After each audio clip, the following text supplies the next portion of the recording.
Buenas tardes a todos. La audiencia de estos programas que estamos realizando a través de la plataforma YouTube. Les habla María Elena Cabrera Armas, especializada en periodista, especializada en Derecho, Ciencia Política y en otras áreas del conocimiento. Y acompañada en las grabaciones por la licenciada Eliana Bravo,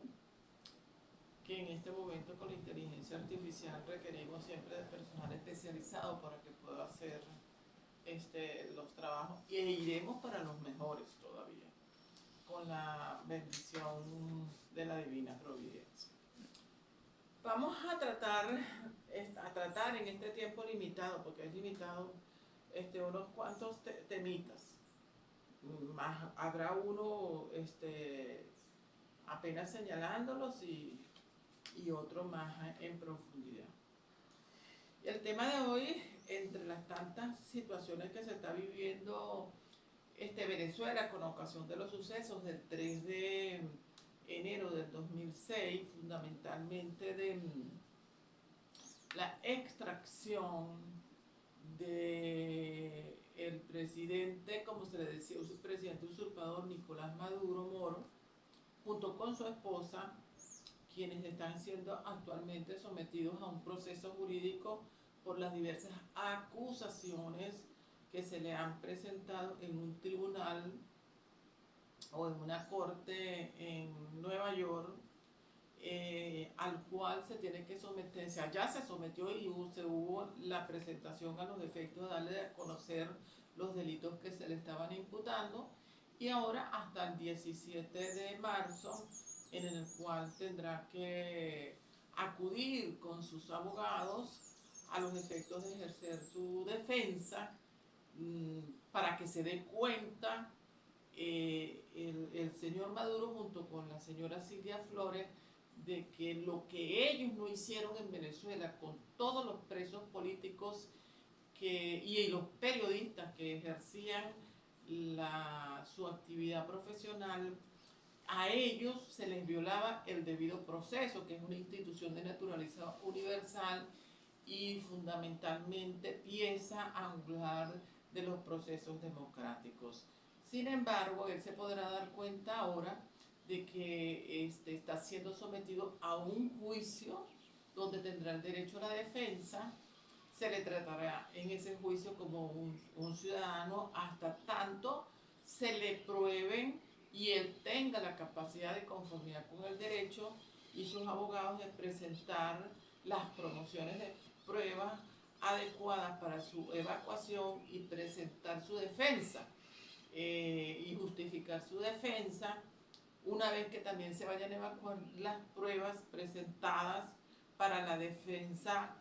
por los delitos que se le imputan o acusatorias del fiscal del Ministerio Público referidas a narcotráfico, terrorismo, utilizar el tráfico del estupefaciente como arma de guerra para desestabilizar los Estados Unidos, la sociedad estadounidense, y a su vez también ocasionar muertes infinitas en una sociedad que no se lo merecía. Frente a esas realidades, además de la corrupción interna dentro del país y la violación de los derechos humanos al extremo de que en diversas oportunidades la Asamblea General de las Naciones Unidas, por las comisiones que se determinaban, sobre todo las comisiones de determinación de los hechos, se llegó siempre a la conclusión de que había violación a los derechos humanos en Venezuela durante su gobierno, y también hubo unas denuncias que se presentaron desde el año 2014 ante la Fiscalía Penal de la Corte Penal Internacional con sede en La Haya, que de paso nunca decidió, nunca tomó el poder que contempla el Estatuto de Roma para presentar una acusación ante los tribunales de la Corte Penal Internacional porque lamentablemente el fiscal, el último fiscal que hubo, Karen Kant, de nacionalidad londinesa, prácticamente que se dejó comprar económicamente e influir, y además violó el estatuto porque quiso poner o pretendió poner o la puso a su cuñada para la defensa de el señor Maduro en esos juicios que se le estaban siguiendo desde el año 2014 a los efectos de buscar la justicia que se merecía el pueblo de Venezuela por todos los actos de violación de los derechos humanos contemplados en el Estatuto de Roma como delitos de lesa humanidad y delitos de genocidio. La Corte falló, nunca cumplió su deber establecido en la legislación internacional, y dejó a todo un pueblo, al pueblo venezolano, en estado de abandono total. Es decir, no había organismo internacional, a pesar de que existe un derecho internacional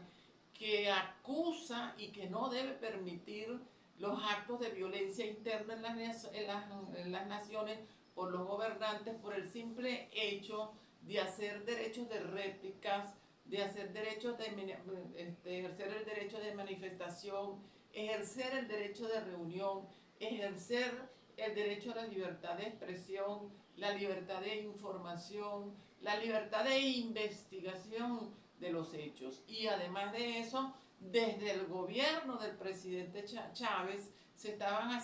vinieron haciendo un conjunto de violaciones a los derechos fundamentales contemplados en la Constitución de 1999, como fue que desmanteló totalmente la propiedad privada, la libertad económica,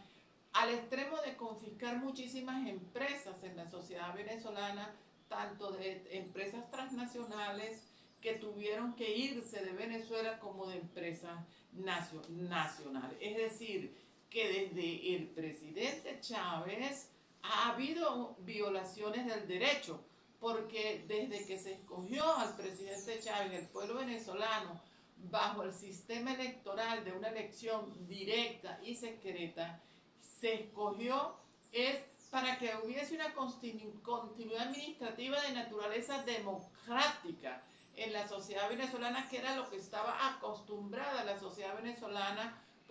culturalmente desde el punto de vista político por más de 40 años. Y el presidente Chávez modificó su propia constitución de 1999 porque estableció, y se cansó de decirlos en los aló presidentes o en las presentaciones que tenía que hacer de conformidad con la Constitución ante la Asamblea Nacional, se declaró que esto era lo que se iba a constituir en Venezuela, era un Estado socialista, un Estado comunista similar al Estado comunista cubano en Venezuela. Y eso fue lo que hizo que estableciera y estuviera relaciones bilaterales con Cuba, y se trajeron médicos y diversos profesionales de Cuba, incluso militares, y tomaron las fuerzas militares venezolanas, que fueron interpretadas como fuerzas de ocupación en Venezuela, para impedir que se continuara con un sistema democrático. Es decir, que hablaban de democracia en Venezuela, pero ejercían un Estado socialista, un Estado comunista, violando el derecho de propiedad y el derecho de los ciudadanos a reclamar ese sistema, porque el pueblo venezolano había escogido era un gobernante para que continuara con una administración de naturaleza democrática, donde a su vez se respetara el principio de la representación política. Y este señor, lo primero que hicieron fue modificar la Constitución para que fueran reelegidos tantas veces como quisieran, es decir, establecer una dictadura de otro estilo, basada en, en un sistema electoral, pero que no por ser elecciones cada 6 años y nuevos 6 años y nuevos 6 años, eso es democracia. De manera pues que eso fue un acto de fraude constitucional y de fraude a la voluntad del pueblo de Venezuela y de fraude a lo que escogió el pueblo venezolano, que fue una persona para que estableciera democracia y garantizara el bienestar social, el bienestar político y el bienestar ciudadano. Y lo primero que hicieron fue precisamente traer este estado de necesidad al extremo de que hoy en día lo que hay es una sociedad totalmente empobrecida económicamente, empezando porque a pesar de que la Constitución dice en su artículo 5 que Venezuela es un estado social, económico, libre, de derecho y de justicia, y un estado de derecho, no se cumple esa condición porque el salario mínimo en Venezuela es de $1 y la jubilación es de $1 y no hay prestaciones sociales, no hay derechos de antigüedad. Es decir, que aquí desmantelaron incluso la legislación laboral, la legislación del trabajo, que tanto esfuerzo en el movimiento sindical libre venezolano, que estaba fundado en el año 1936, se había hecho en la sociedad venezolana. Sin embargo, eso también lo destruyó este gobierno. Y a pesar de eso, el gobierno de Maduro se declaraba un gobierno de la clase trabajadora, pero al que más maltrataba en la sociedad venezolana era a la clase trabajadora, porque de paso no se volvió a negociar más nunca un contrato colectivo en la sociedad venezolana. Se desmanteló el movimiento sindical, se creó un movimiento sindical militarizado, que se ponían los uniformes militares, y eso desde la perspectiva de la democracia liberal, de la democracia capitalista, eso no es un movimiento sindical. Entonces, por ahí vemos que hubo dos fallas. A su vez también la declaración que emitió en la semana el presidente Lula de Brasil, donde dice que la agresión que hizo el gobierno de los Estados Unidos a través del presidente Trump y de todo ese comunicación de las Fuerzas Armadas que se repartieron por el Mar Caribe en la región. Él dice que hay una agresión estadounidense de Venezuela en Venezuela desde el pasado 3 de enero y que lo que hubo fue un secuestro del presidente Nicolás Maduro, y que a su vez es lamentable que se continúa una erosión del derecho internacional, del orden multilateral establecido y fundamentalmente la soberanía de las naciones y la soberanía de los ciudadanos que ejercen una soberanía a través de su voluntad. Quiero decirle al presidente Lula que las legislaciones, ni nacional ni internacionales, están hechas para pasar por encima del derecho a la vida que tienen los ciudadanos en cualquier nación del mundo, y sobre todo en cualquier nación del mundo libre, porque hay un conjunto de derechos como la propiedad privada, la libertad y la libertad de expresión, que son, y la igualdad de las personas, que son sumamente necesarias para que pueda haber calidad de vida en la sociedad. Esta era una sociedad que estaba montada sobre un estado de bienestar. Y lo primero que hizo, y ese estado de bienestar estaba fundamentado en la venta, en la rentabilidad del petróleo venezolano. Porque hay una serie de condiciones que las vamos a tratar más adelante, del petróleo venezolano, que era el que daba bienestar. Habían buenas carreteras, había un servicio de salud bueno para todas las clases desposeídas socialmente e incluso desfavorecidas socialmente, e incluso para la clase media, que se divide en 4 grupos. También habían buenas clínicas porque el Estado dio desde un principio la oportunidad en el sistema de salud de que se repartiera entre público y privado. El que tenía, con ocasión de la contratación colectiva, habían los HCM y los trabajadores tenían la oportunidad de cualquier empresa pública o de cualquier empresa privada a través de los seguros. Si no quería ir a los hospitales públicos, pues iba a los hospitales privados. Hoy en día eso no se puede hacer, sobre todo en lo público. ¿Por qué? Porque no hay ni siquiera una jeringa, no hay sistema para tener sangre, para hacer transfusiones de sangre con naturaleza de urgencia para los pacientes. No se hacen operaciones de gran envergadura como se hacían en los hospitales, que eran unos grandes hospitales en Venezuela, que hacían operaciones de corazón abierto, que hacían operaciones de traumatología y ponían prótesis a los pacientes, y todo eso era mediante el pago de la seguridad social, que había en Venezuela un sistema de seguridad social sumamente bueno, y había una división de los hospitales públicos, tanto los hospitales que dependían del Ministerio de Salud Pública como los hospitales que dependían del Instituto de Seguro Social, que estaba fundamentado en las cotizaciones que pagaban tanto trabajador, empresario, como el Estado, para que tuvieran acceso a esos hospitales en los momentos que fueran requeridos y tenían buena atención. Había extraordinarios médicos venezolanos, había extraordinarias enfermeras venezolanas y bien preparadas, y había un buen servicio paramédico y había una buena hospitalización. Pues esto originó, a partir del año de 2017, una estampida social en Venezuela, donde todas las profesiones,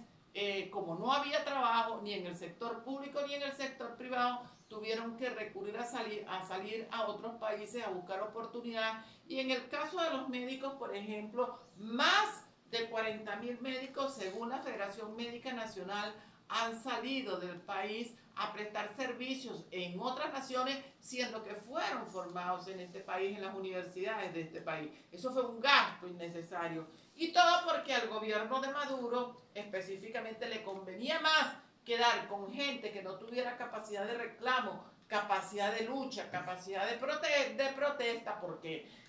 los metía presos, los perseguía con los cuerpos de seguridad del Estado como el SEBIN, el DGCIN, la Policía Nacional y otras instituciones, y los metía presos, los torturaba, los violaban. Una serie de hechos que se cometían en esas cárceles públicas o en otras cárceles que no son públicas, pero que habilitaba el SEBIN, que habilitaba el DGCIN, privadas, para que nadie supiera el estado de conmoción que estaba creando en esas personas que se ocupaban de meter presos. En este caso también vamos a exigir a través de también quiero hacer ver notar que hoy veía por el sistema Google que el general Padrino decía que mientras no haya una diplomacia virtuosa no se puede garantizar la estabilidad de las naciones. Yo le pregunto al general Padrino qué es para él la virtud, porque yo lo invito a que se lea el libro de la Ética Nicomaquea, escrita por Aristóteles, para que se dé cuenta cuáles son las virtudes. Porque la primera virtud que tiene una sociedad es la justicia, porque la justicia es una institución que es ajena, le pertenece, es al que la necesita. Y ellos, la virtud de la justicia, no la utilizaron ni desde el punto de vista personal, ni desde el punto de vista institucional. Al contrario, utilizaron esa virtud de la justicia y de la falta de tolerancia, de la falta de ponderación, que son otras virtudes, no las utilizaron en bien de las personas que injustamente tomaban presos y no le seguían juicios de ninguna naturaleza, por lo demás violando ya la justicia procesal, la justicia del Estado, porque cuando la justicia es del individuo es una virtud, pero cuando la justicia es del Estado, del gobierno, es una institución. Pues eso en esta sociedad venezolana no lo hubo. De manera pues que el general Padrino López tiene que aprender cuáles son los más importantes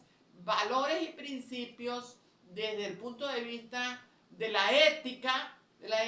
para poder decir que si no hay virtud, no puede haber estabilidad, por supuesto. Si no hay justicia, no puede haber gobernanza. Y si no hay justicia, no se puede hablar de estabilidad y paz en las naciones. Para que haya paz, para que haya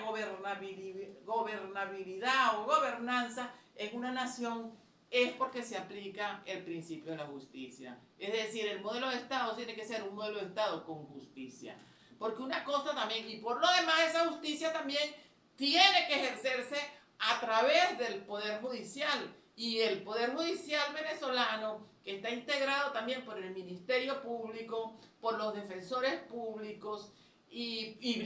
tal como lo dice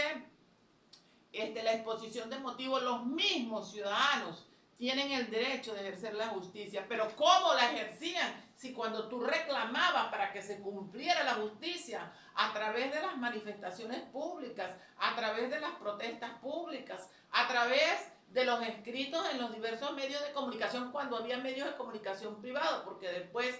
todos los acabaron, o cuando se recurría a otras instancias a nivel internacional para reclamar el estado de injusticia en el que estaba sometido Venezuela, a esa persona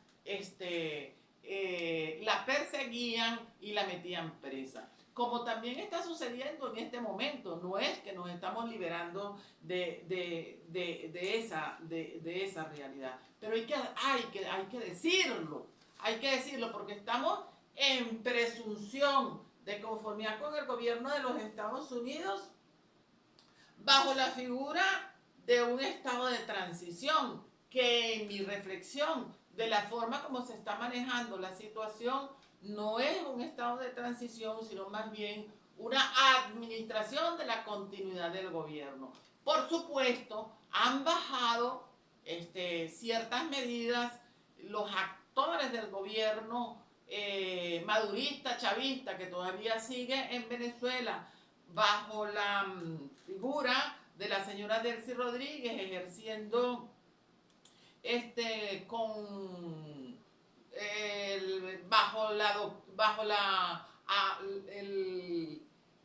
las instrucciones que se le están dando desde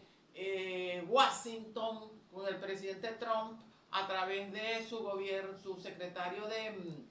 de Estado y el secretario de Guerra, que son los que le están poniendo las indicaciones de lo que se tiene que cumplir. Por ejemplo, en el caso de los presos políticos, ellos han llevado un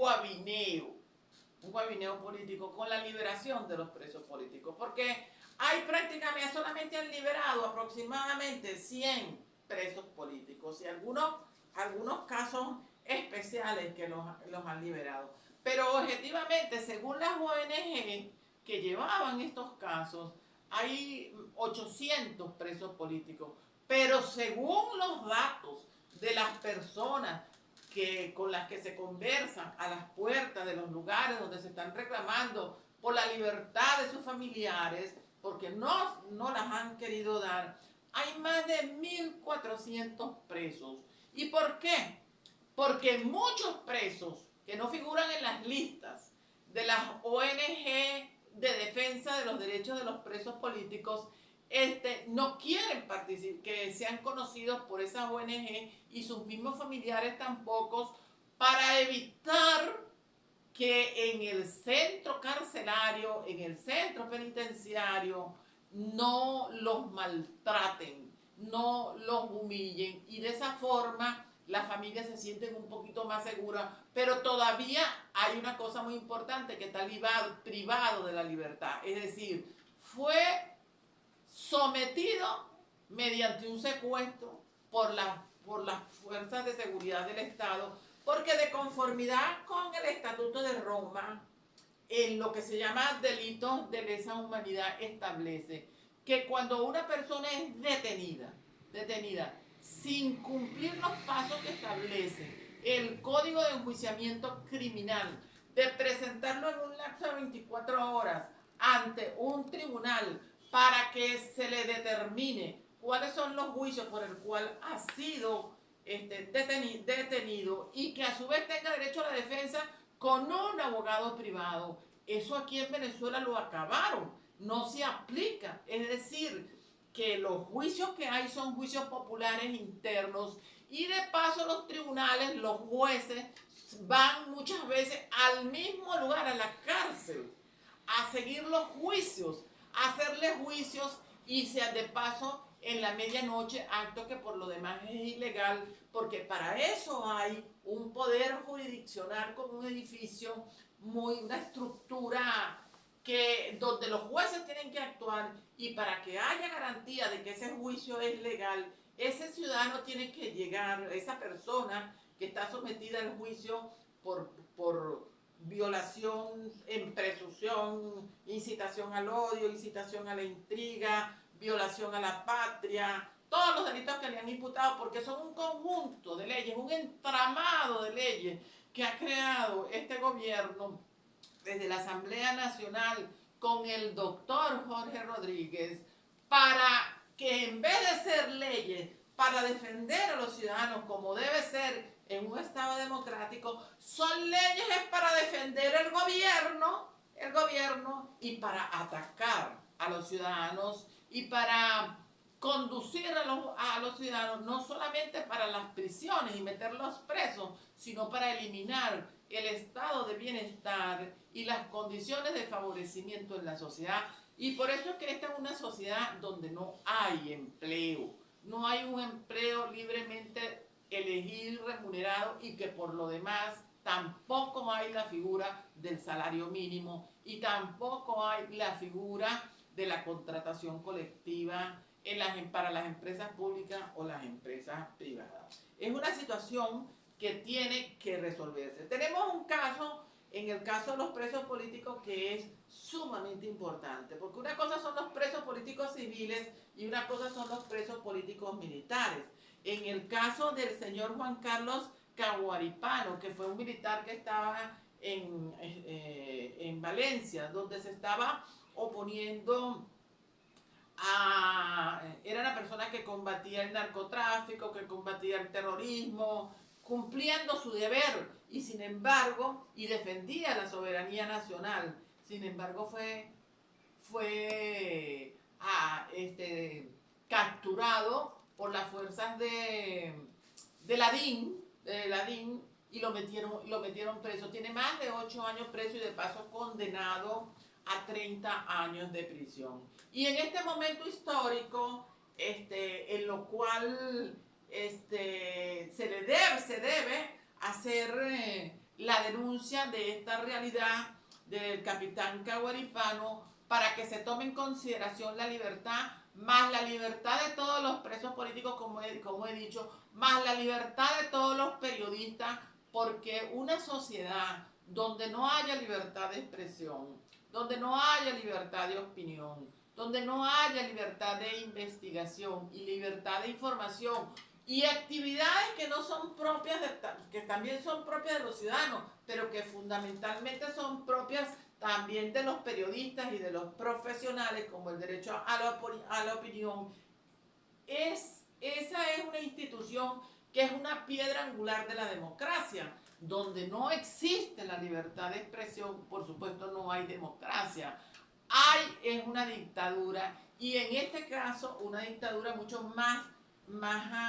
escatológica, porque es una dictadura de corte totalitario, a lo mejor distinta o de otro cuño a lo que fue el totalitarismo de Hitler o al totalitarismo de Stalin, pero es un totalitarismo porque los presos, generalmente las familias no saben por espacio de más de hasta de un año en las situaciones en que se encuentran, en las condiciones en que están. No hay acceso a la familia, pero tampoco tienen acceso al Poder Judicial, de manera pues que los tribunales enjuician a esas personas incluso en ausencia, siendo que eso es un hecho no contemplado ni en la Constitución,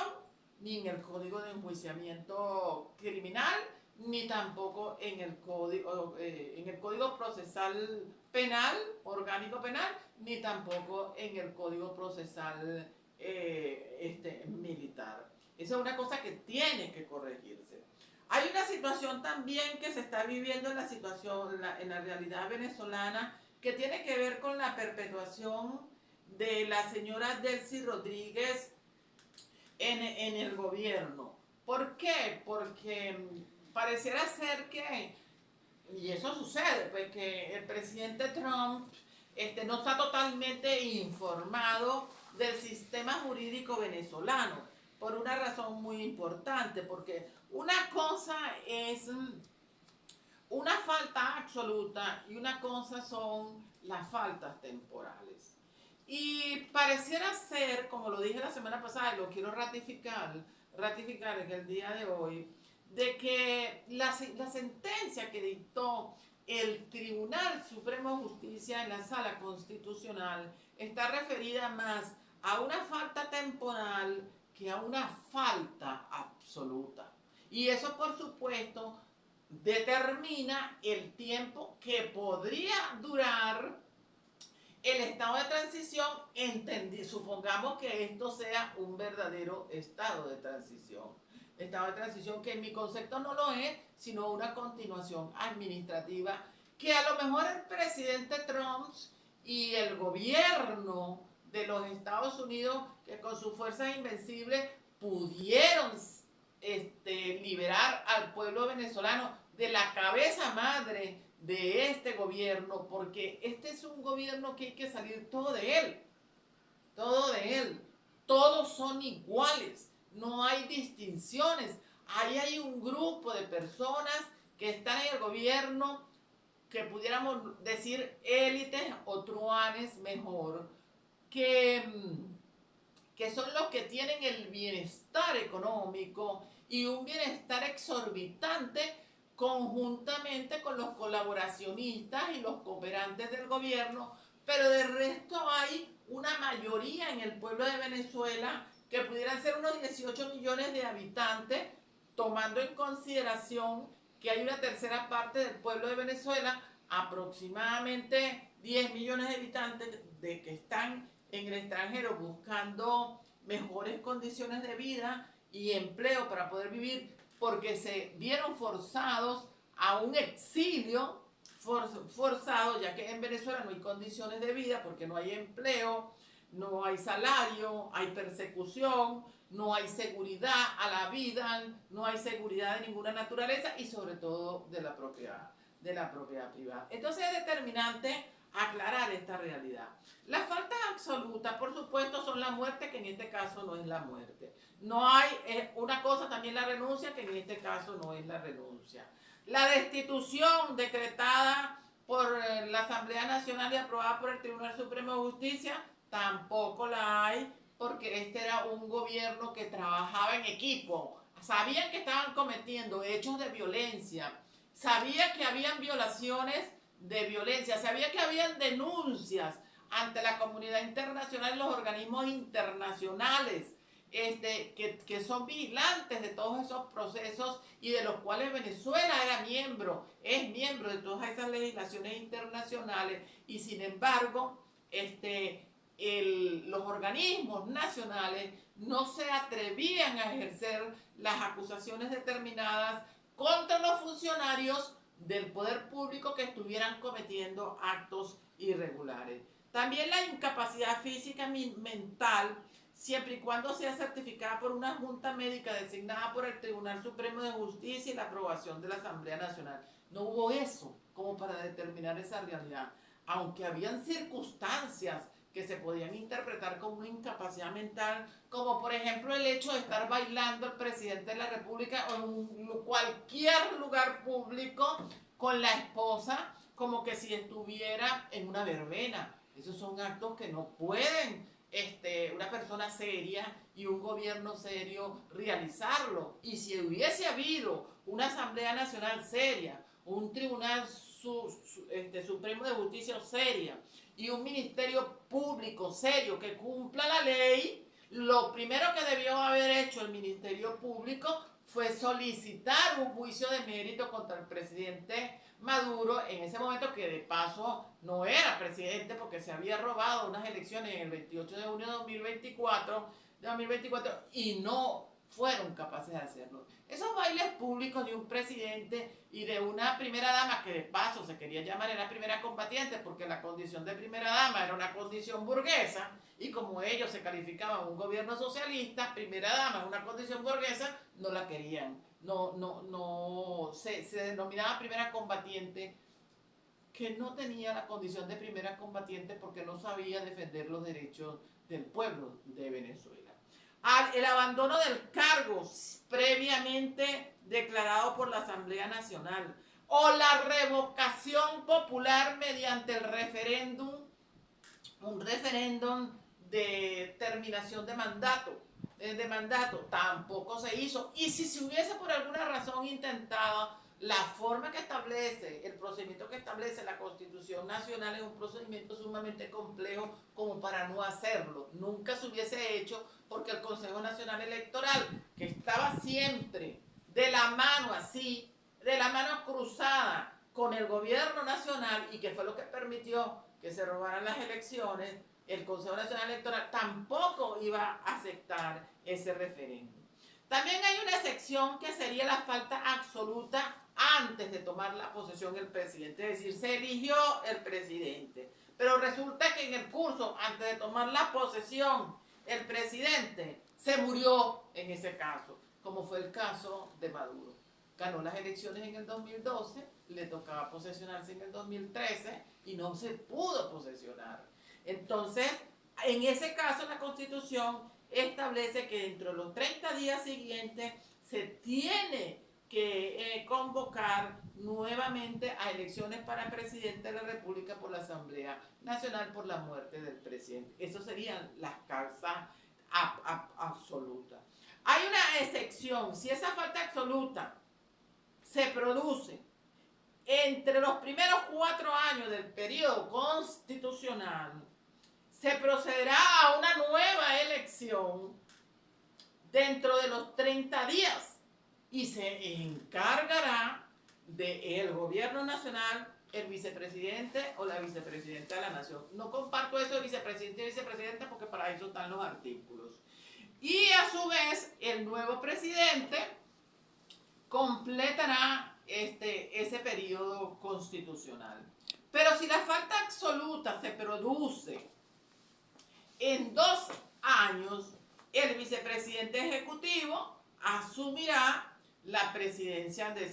por ese periodo. Pero las faltas temporales, que es lo que está aplicando en este caso la sentencia emitida por la Sala Constitucional del Tribunal Supremo de Justicia, y es a la que se quiere acoger la Asamblea Nacional, y es a la que se quiere acoger la vicepresidenta encargada, consiste en que serán suplidas por el vicepresidente hasta por 90 días, prorrogables esa falta temporal por la Asamblea Nacional por 90 días más. Es decir, eso daría un total de 180 días, que serían 60 días en total. Es decir, que la señora Delcy, junto con la Asamblea Nacional y el equipo de gobierno, de gobierno con todos los 5 poderes del gobierno madurista chavista,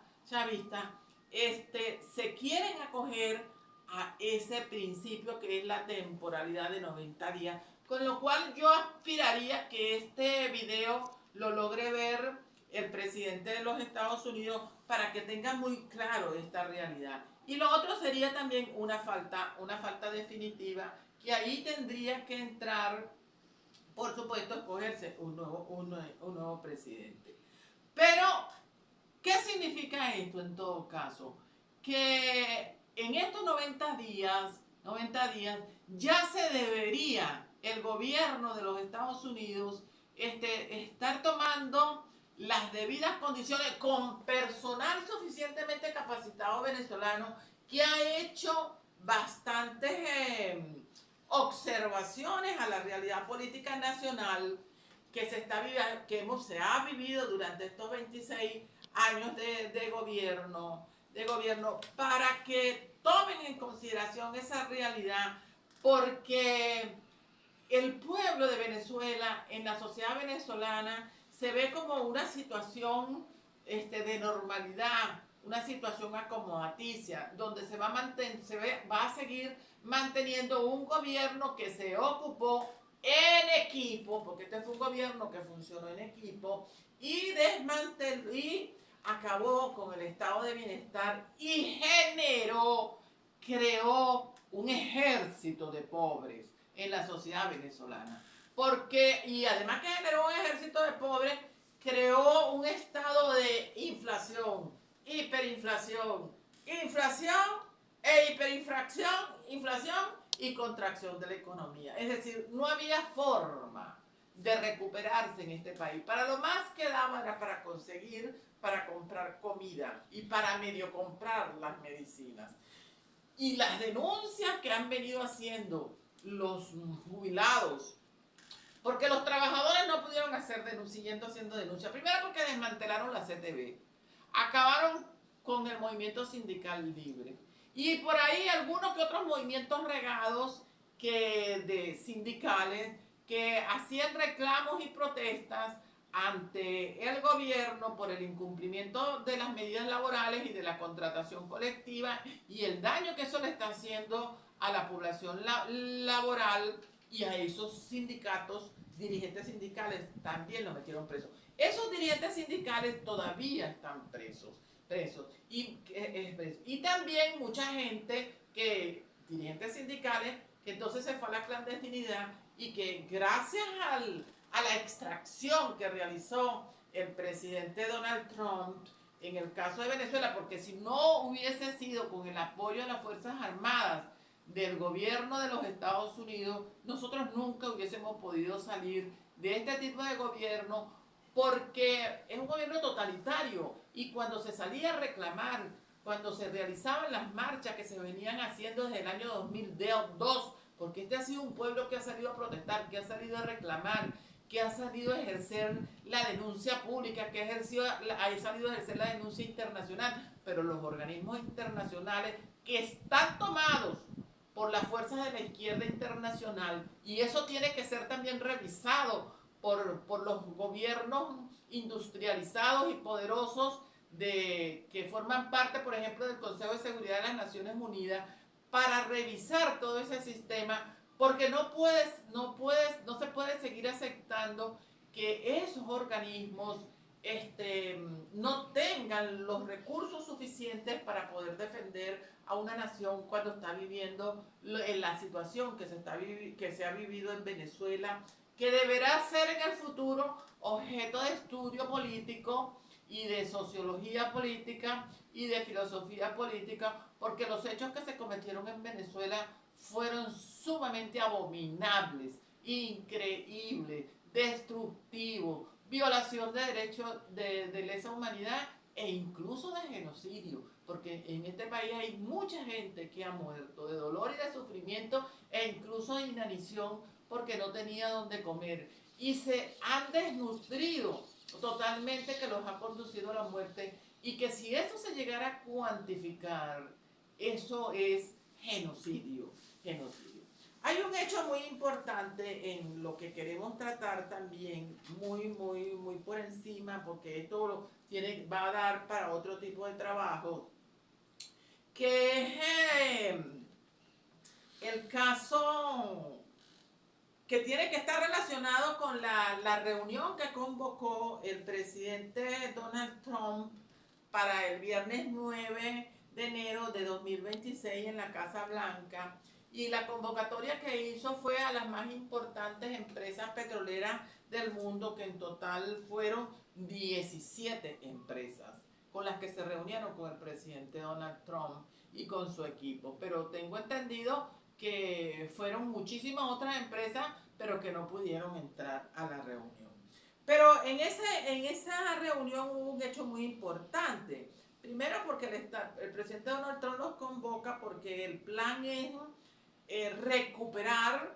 la industria petrolera venezolana, que está en unas condiciones sumamente críticas, está en un estado paupérrimo, está en un estado de obsolescencia nacional, y que fue en gran medida destruida intencionalmente por el gobierno, porque incluso muchos de esos bienes fueron vendidos como, como chatarra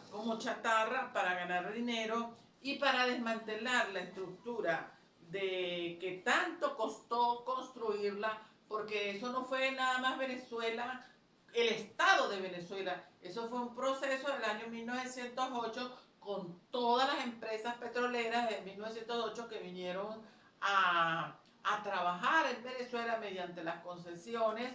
para hacer las explotaciones petroleras, fundamentalmente desde el gobierno de Gómez.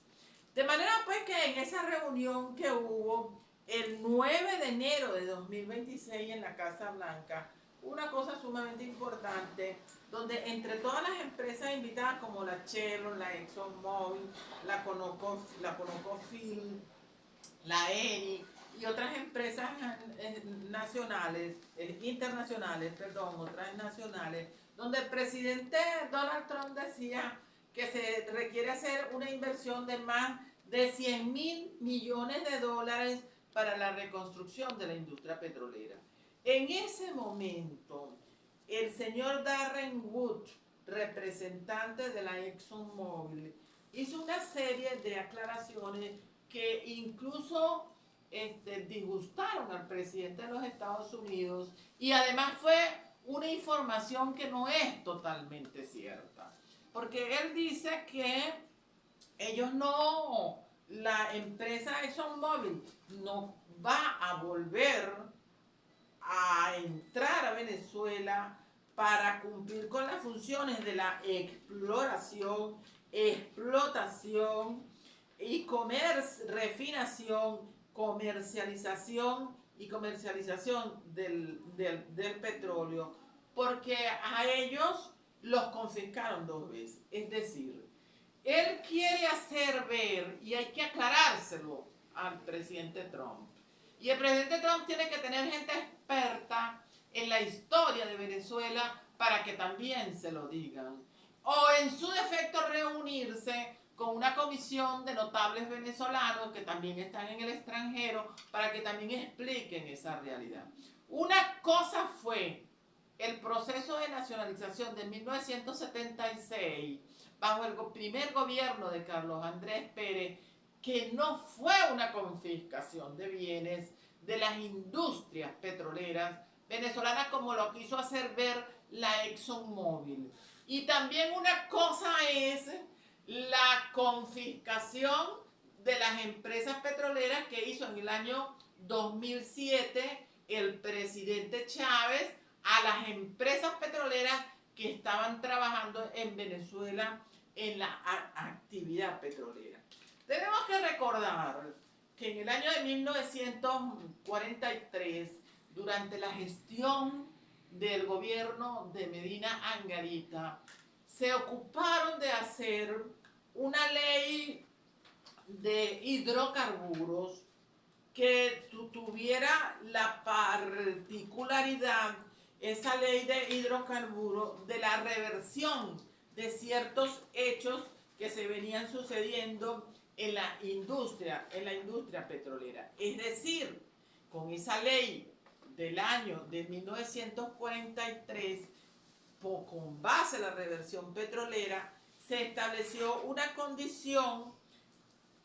y que fue aceptada por todas las industrias petroleras en ese momento en Venezuela, porque eso se discutió en los Estados Unidos. Primero se discutió con el presidente Roosevelt, y a la muerte del presidente Roosevelt se discutió con el presidente Harry Truman esa realidad política, porque el presidente Medina Angarita, el general Medina Angarita, a pesar de que era un general, era un hombre que le gustaba la política y tenía comprensión de la política, y él mismo discutió esos temas de la reversión petrolera. Y se estableció en esa ley de hidrocarburos del año 1943 que establecer las concesiones por 40 años, es decir, que se vencían en el año 1983, y que en el año 1983 todas las petroleras que estuvieran en Venezuela ya no iban a seguir trabajando como empresas privadas en el país, porque el sector petrolero iba a entrar a ser dirigido por la propia nación.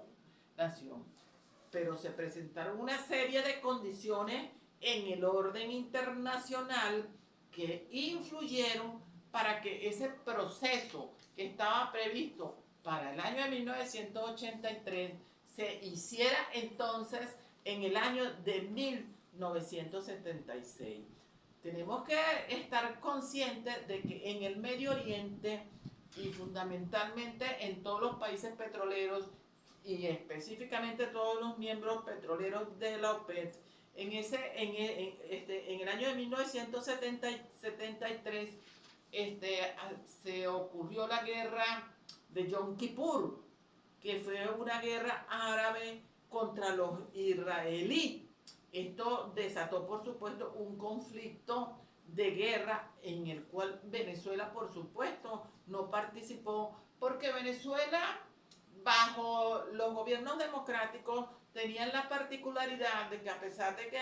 en el Medio Oriente, en el Oriente Medio, siempre había muchos conflictos de guerra que generaban y traían como consecuencia que se dispararan los precios del petróleo en la comunidad internacional, porque la mayor parte de los países petroleros que están ahí, en esa región, entonces Venezuela no participaba, no tomaba punto en esas realidades, incluso con lo que pasó con Irán en el año de 1970.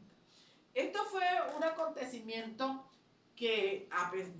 fue en el año de 1973, pero que aceleró los acontecimientos de la nacionalización de la industria del petróleo en Venezuela, que estaba prevista para el año de 1983, de conformidad con la ley de 1943,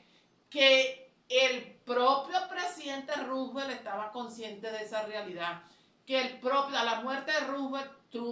el presidente Truman también estaba consciente de esa realidad. Y todas las empresas, los dueños, los principales accionistas, los presidentes de todas esas empresas petroleras, las 7 famosas empresas petroleras de esa época, también estaban conscientes de esa realidad y habían llegado a acuerdos de mantenerse hasta el año de 1983. Pero sucede que en ese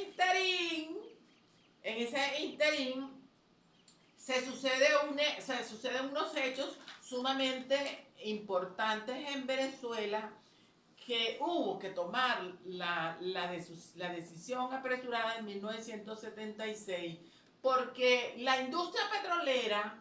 como ya sabía que en el año 1983 iban a dejar de trabajar como capitales privados, petroleros transnacionales en Venezuela, ellos no hicieron más inversiones en Venezuela. Por supuesto hicieron algunas inversiones, pero que ya el proceso, ya el tiempo se me está acabando. Lo explicaré en otra oportunidad, porque es un tema sumamente largo que hay que analizarlo muy bien. Y en esto tenemos expertos en Venezuela. Por ejemplo, el presidente Trump. No le quiero hacer campaña al doctor a Humberto Calderón Verte, pero es uno de los mejores expertos petroleros en Venezuela, que está viviendo en Europa y que ha hecho bastante oposición. Búscalo para que le explique muy bien esa realidad, para que se dé cuenta de que aquí no hay que pagarle a la industria petrolera, no se le debe ningún centavo de bolívares en ese momento. ¿Por qué? Porque en ese momento, en el año 1976, el dólar costaba 4.30 y las inversiones que hacía la industria petrolera las hacía en bolívares. Y llegó un momento entonces que la industria petrolera, como sabía que en el año 1983 ya se vencía su lapso, su laxo. No siguieron haciendo ninguna inversiones y esto trajo como consecuencia que se estaba debilitando los capitales internos. Y eso trajo también como consecuencia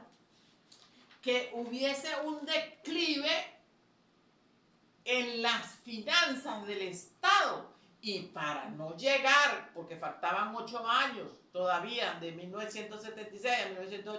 a 1983, todavía faltaban 8 años, entonces, para no agarrar unas empresas en estado de obsolescencia capital, porque los capitales no siguieron siendo invertidos, entonces el presidente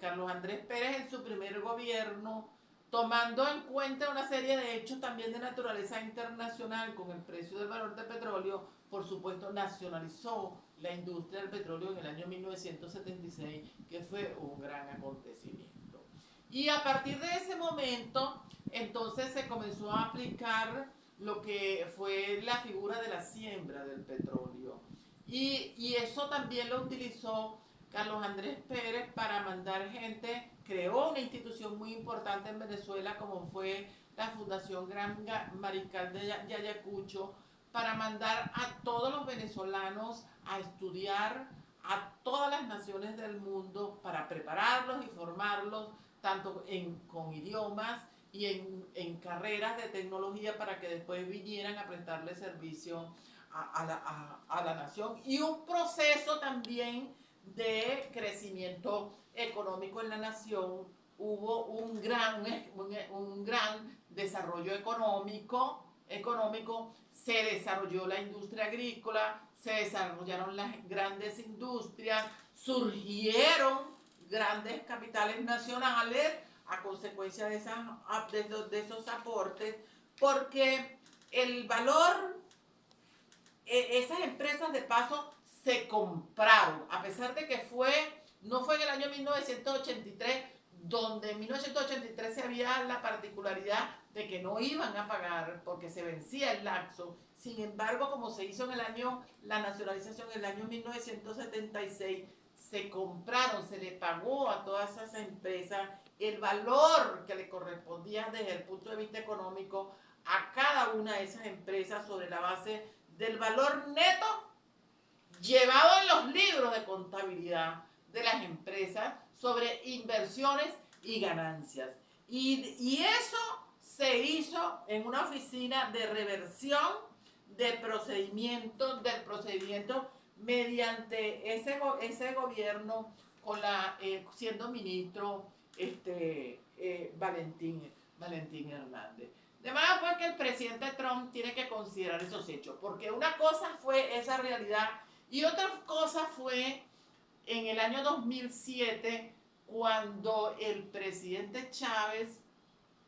le subió las regalías a las empresas que estaban explotando petróleo en Venezuela, se la subió a más de 13% las regalías. Y a su vez, estaban en 13%, se las aumentó de un 16% a un 33%, es decir, sumamente altas las regalías. Y a su vez le aumentó el impuesto ordinario o extraordinario sobre la renta a un 50%. Eso fue lo que entonces muchas de esas empresas como ConocoPhillips y la ExxonMobil tomaron la decisión de no seguir invirtiendo en Venezuela, porque consideraron que esas regalías y esos impuestos eran prácticamente, en ese caso en el 2007 con el presidente Chávez, prácticamente una expropiación de sus empresas. De manera que hay dos hechos totalmente distintos que no lo explica, incluso explica, y a lo mejor intencionalmente no lo explican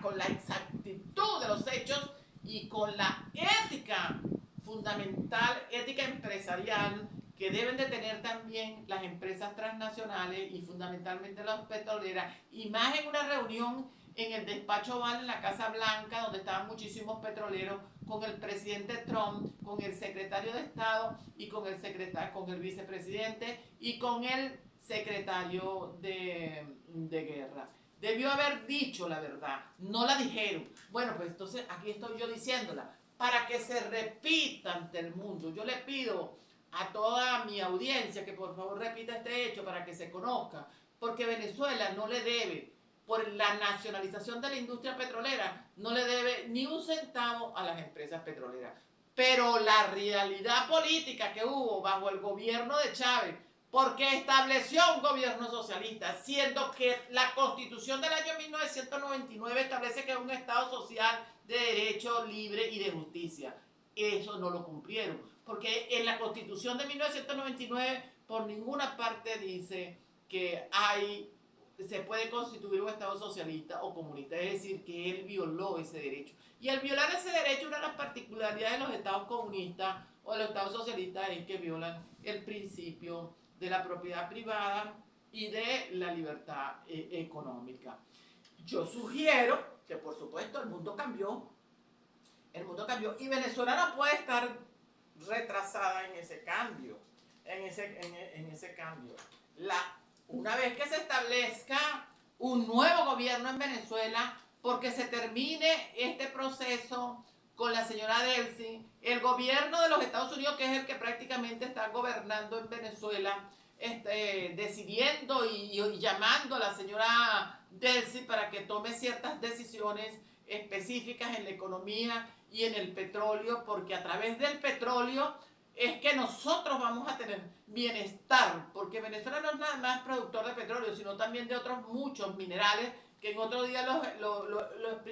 explicaremos, que son explotables, e incluso petróleo. Hay lugares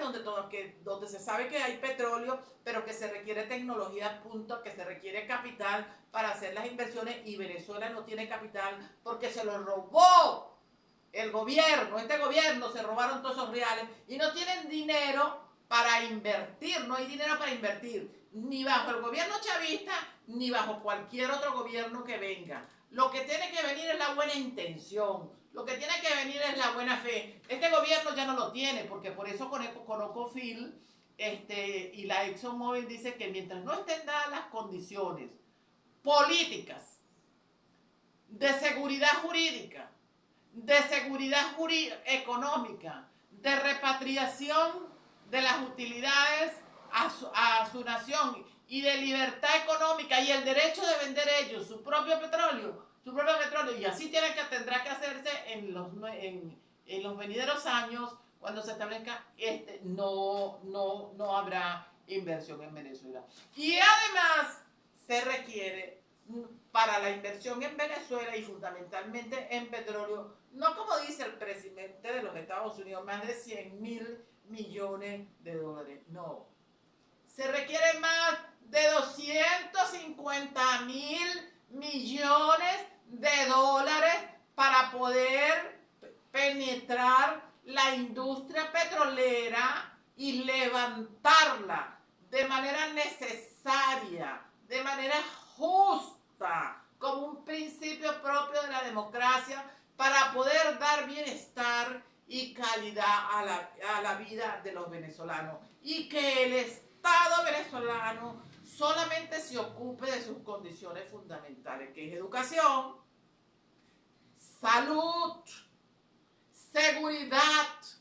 y derecho a la vida. Pero la propiedad, todo lo que tenga que ver con producción, hay que dejárselo al sector privado, pero también al sector privado nacional, no solamente al sector privado internacional, donde tenga capacidad el sector privado nacional también de hacer explotaciones petroleras y de desarrollarse como productor, explorador, explotador y comercializador de petróleo, pero que se establezcan las condiciones en el país de naturaleza económica, también para que esos productores nacionales, para que no haya discriminación, para que no vayan nada más a trabajar en las empresas como simples asalariados, sino que también puedan tener sus propias empresas, porque aquí hay gente suficientemente capacitada para dirigir empresas dirigir empresas y crear empresas y dedicarse a esas actividades porque lo conocen. Y olvidarnos en el nuevo gobierno de la nacionalización del petróleo. Se tendrán que hacer algunas modificaciones, fundamentalmente que no sé si se podrá, se tendrá que ver constitucionalmente con respecto a la historia, porque históricamente se dice que los bienes que están en el subsuelo venezolano son propiedad de la nación. Y esos son hechos que se vienen arrastrando desde el proceso de colonización de España, desde las leyes de India, y bueno, se tendrá que ver cómo se hará la modificación de ese sustento. Pero en todo caso, el Estado lo que tiene que hacer es cobrar las regalías, cobrar los impuestos y ciertas participaciones que se tendrán que establecer. ¿Y cómo va a ser también la participación de los trabajadores, los nuevos trabajadores y sobre todo trabajadores suficientemente capacitados, profesionales y preparados para trabajar en ese nuevo desarrollo, en ese nuevo emporio industrial en Venezuela? ¿Cómo va a ser ese salario? Porque tampoco puede ser salarios de miseria, salarios de pobreza, como sí lo hubo en el año 1936, que fue lo que originó el surgimiento y el nacimiento del movimiento sindical, donde un trabajador petrolero ganaba $1 en aquel momento y no tenía ni siquiera agua. Y eso fue lo que dio origen a que se desarrollara el movimiento sindical, que tuvo vigencia hasta que llegó Chávez, que desmanteló ese movimiento sindical porque consideró que era un movimiento sindical corrupto. Tenía sus problemas, pero eran problemas que podían ser corregibles. Eso también tiene que establecerse, porque una sociedad, no solamente la piedra angular tiene que ser la libertad de expresión, también la piedra angular tiene que ser la libertad sindical y los derechos de los trabajadores. Y tiene que establecerse esas condiciones para que pueda haber garantía y seguridad. No más esclavitud en la sociedad venezolana. Tenemos 26 años de esclavos, 26 años pasando trabajo, 26 años en estado de angustia, 26 años en estado de sufrimiento, 26 años viendo secuestros. No solamente los secuestros para meter a la gente presa en las mazmorras del gobierno, sino los secuestros que al comienzo del gobierno de Chávez ejercían en Venezuela el Ejército de Liberación Nacional, que se convirtió Venezuela en un santuario de ellos y secuestraron a muchos venezolanos y les cobraban dinero para darles libertad a los familiares, muchas veces de 2 millones de dólares, 3 millones de dólares, $400,000. Esas fueron realidades que se vivieron en Venezuela con el presidente Chávez. Sobre todo en el estado Carabobo se vivieron mucho esas realidades. De manera pues que son cosas que hay que corregirlas, porque una de las funciones del Estado es garantizar la seguridad y la vida del ciudadano, de la persona natural. Porque una cosa es ser persona natural y otra cosa es ser ciudadano. Por ejemplo, en este momento político, antes del 3 de enero del 2026, el gobierno de Maduro nos había